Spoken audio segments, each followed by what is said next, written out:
कल के वीडियो में हम देख लिए थे कि पूंजीगत हानि किसे कहते हैं और आज हमें पढ़ना है समष्टि अर्थशास्त्र क्या होते हैं। और ये 2 नंबर या 3 नंबर में क्वेश्चन पूछता है। तो सबसे पहले हमें समष्टि अर्थशास्त्र मतलब कि मैक्रो इकोनॉमिक्स क्या होता है, ठीक है। तो इसे हम समझ लेते हैं समष्टि अर्थशास्त्र क्या होता है। यह अर्थशास्त्र की वह शाखा है जिसके अंतर्गत आर्थिक मुद्दों का अध्ययन संपूर्ण अर्थव्यवस्था के स्तर पर किया जाता है। मतलब इसका समष्टि अर्थशास्त्र का है कि यह एक बहुत यानी कि बड़ा स्तर पर इसके अध्ययन किया जाता है।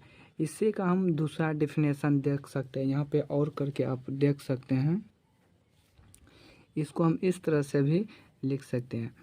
कहता है समष्टि अर्थशास्त्र में ऐसे प्रश्नों का अध्ययन किया जाता है जो किसी देश के सभी निवासियों के कल्याण से संबंधित होता है। इसे हम समष्टि अर्थशास्त्र कहते हैं।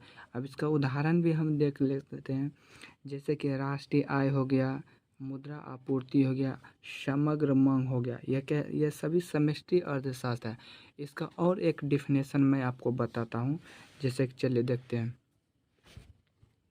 समष्टि अर्थशास्त्र यह भी अध्ययन करता है कि किसी देश की अर्थव्यवस्था की स्थिति को कैसे सुधारा जा सकता है। मतलब समष्टि अर्थशास्त्र के अंतर्गत यह सरकार को सुझाव दिया जाता है कि कोई भी सरकार अपनी अर्थव्यवस्था की स्थिति को कैसे सुधार सकते हैं, उसे भी हम समष्टि अर्थशास्त्र अर्थात मैक्रो इकोनॉमिक्स कहते हैं। तो अब उम्मीद है कि आप लोगों को यहाँ तक अच्छा से समझ में आया होगा। आप इसे एक बार फिर से देख सकते हैं।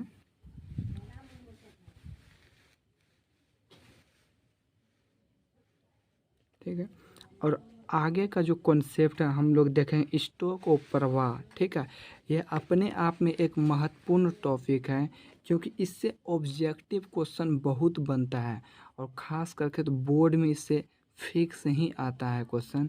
तो आप इस स्टॉक और प्रवाह के कॉन्सेप्ट को अच्छे से देखिए।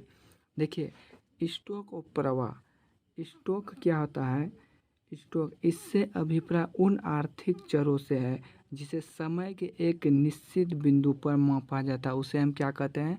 स्टॉक कहते हैं। देखिए यहाँ पे ध्यान दीजिए, इसे समय के एक निश्चित बिंदु पर मापा अर्थात एट दी समय, यानी कि एक निश्चित समय बिंदु पर मापा जाता है। जैसे इसका उदाहरण हम ले सकते हैं कि पूंजी तथा मुद्रा की मात्रा बैंक खाते में 20,000 रुपया, इस तरह करके हम ले सकते हैं। श्रम बल हो गया, श्रम शक्ति हो गया, आदि सभी क्या हो गया?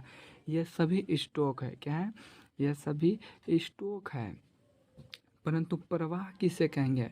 तो प्रवाह को आप देख सकते हैं, इससे अभिप्राय उन आर्थिक चरों से है जिसे समय के एक विशिष्ट अवधि में मापा जाता है। परंतु स्टॉक क्या होता है? समय के एक निश्चित बिंदु पे मापा जाता है। परंतु प्रवाह क्या होता है? समय के एक विशिष्ट अवधि, मतलब ड्यूरेशन ऑफ टाइम में हम प्रवाह को मापते हैं, उसी को हम प्रवाह कहते हैं। जैसे कि आप देख सकते हैं, क्या है?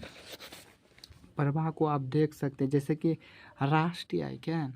राष्ट्रीय आय एक प्रवाह है, क्योंकि इससे मान लीजिए कि एक समय की एक विशिष्ट अवधि में मापा जाता है। निवेश में परिवर्तन होने में समय होता है और इसे समय के एक अवधि में मापा जाता है। आज के लिए बस इतने ही, आगे कल आशा करेंगे आप लोग इससे अपने कॉपी में अच्छे से नोट्स बनाइए और पढ़िए, क्योंकि अधिकांश क्वेश्चन इससे बाहर नहीं आ सकता। अधिकांश क्वेश्चन इन्हीं सब से बनता है। आप इसे अच्छे से पढ़िए, समझ के पढ़िए ताकि भूलें नहीं।